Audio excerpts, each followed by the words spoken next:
Train escape police chase thief. Kirol नाम के गांव में रॉकी, जॉकी और मुन्ना नाम के 3 चोर थे। उसी गांव में हीरो नाम का एक रिश्वतखोर एसआई था। वो अपना नाम बनाने के लिए कई लोगों पर झूठा केस बनाता था। एक दिन पुलिस स्टेशन में रॉकी और जॉकी से एसआई हीरो, क्यों रे चोरों, तुम मेरा नाम जानते हो ना? हीरो। ये उपाधि लोगों ने प्यार के साथ दी है, ये जानकर कि मैं चोरों को पकड़ने के लिए बहुत दूर तक जा सकता हूँ।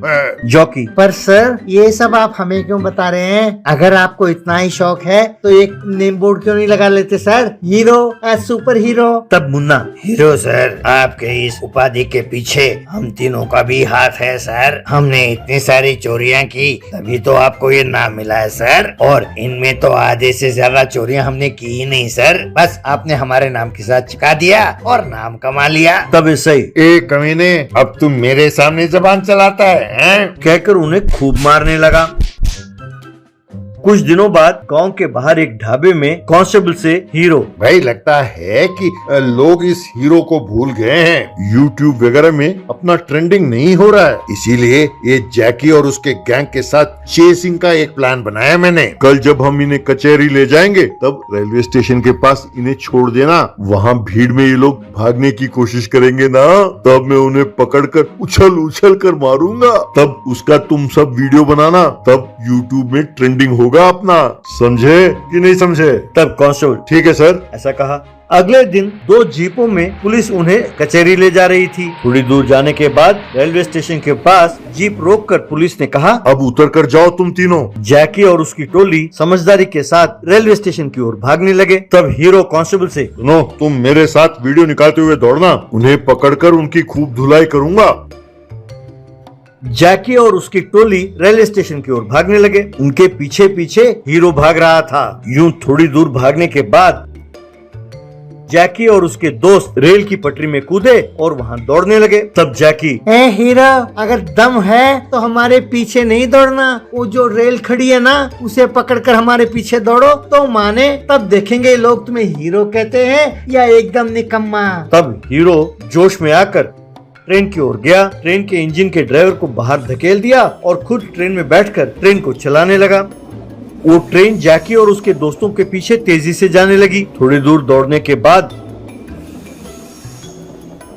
जैकी और उसके दोस्त पटरी से हट गए। तब बिना रुके ट्रेन आगे चली गई। तब जैकी अपने दोस्तों से, कमीना हमारे खिलाफ झूठे केस बना रहा था ना, अब रेलवे के लोग इसके खिलाफ बनाएंगे केस, ट्रेन हाईजैक केस। अब इसकी नौकरी जाती रहेगी और सब बेड़ा गर्क हो जाएगा इसका। इसकी खाल उधेड़ देंगे। कहकर सब हंसने लगे।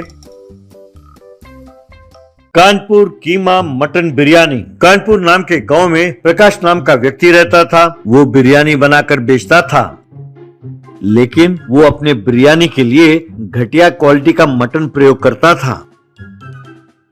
लेकिन लोग बेचारे उसी के पास मटन बिरयानी खरीद कर खाते थे। एक दिन नायक नाम का व्यक्ति प्रकाश के पास आया और बिरयानी देने को कहा।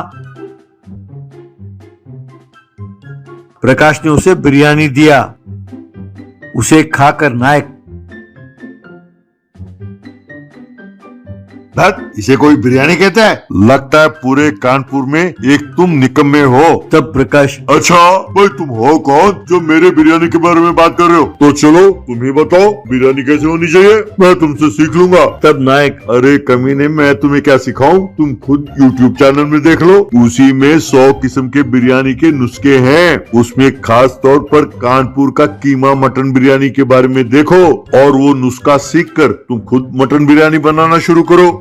तब प्रकाश, अरे अगर तुम जैसे कह रहे हो मुझे वो YouTube देखकर बिरयानी बनाना पड़े तो उसमें इतना सारा घी डालकर बढ़िया मटन डालकर बनाऊंगा तो बस मेरा तो हो गया बेड़ा गर्क। यहाँ लोग इतने पैसे नहीं खर्च करते।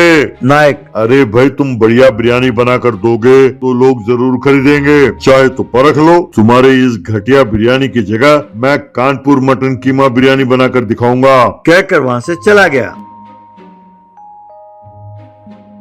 यूं कुछ दिनों बाद नायक ने प्रकाश के दुकान के पास ही कीमा मटन बिरयानी का दुकान खोला।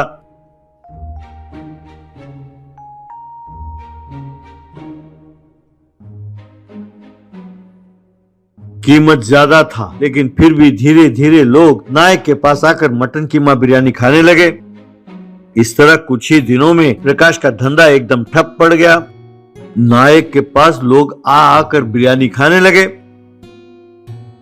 ये देखकर एक दिन प्रकाश नायक के पास आया और कहने लगा, अरे भाई तुम हो कौन? मेरे ही शहर में आकर मेरे ही दुकान के सामने बिरयानी का दुकान खोलकर तुम मुझसे पंगा ले रहे हो? चुपचाप यहाँ से जगह खाली करो, वरना मैं तुम्हें ऐसा सबक सिखाऊंगी कि तुम्हें तुम्हारी नानी याद आ जाएगी। तब नायक, अरे भैया मैं तुम्हें एक राज की बात बताऊं, यहाँ मैं तुम्हारे साथ बिरयानी का मुकाबला करने के लिए नहीं, यहाँ कितने अमीर लोग हैं ये जानने के लिए आया हूँ। बाद में उनके घर में चोरी करके सारा माल उड़ा ले जाऊंगा। तब प्रकाश, क्या तुम सच कह रहे हो? अरे क्या दिमाग पाया भैया, अरे मैं पहले ही जानता था कि तुम में है कुछ। यार एक काम करो, मुझे भी अपने गैंग में शामिल कर लो, मुझे भी थोड़ा हिस्सा दे देना यार। बाद में तुम यहाँ से चले जाओगे, मैं फिर अपना बिरयानी बेचना शुरू कर दूंगा। तब नायक, अरे भैया मैं नहीं जानता था कि तुम यूं मेरे साथ जुड़ जाओगे। भाई हो ना हो तुम में भी चोर छुपा बैठा।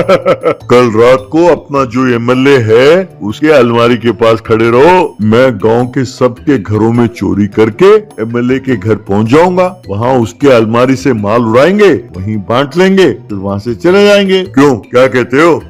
तब प्रकाश, अरे वाह क्या आइडिया है, मैं वहीं इंतजार करूंगा, जल्दी आ जाना। कहकर वहां से चला गया। इस तरह उस रात को प्रकाश चुपके से एमएलए के घर गया।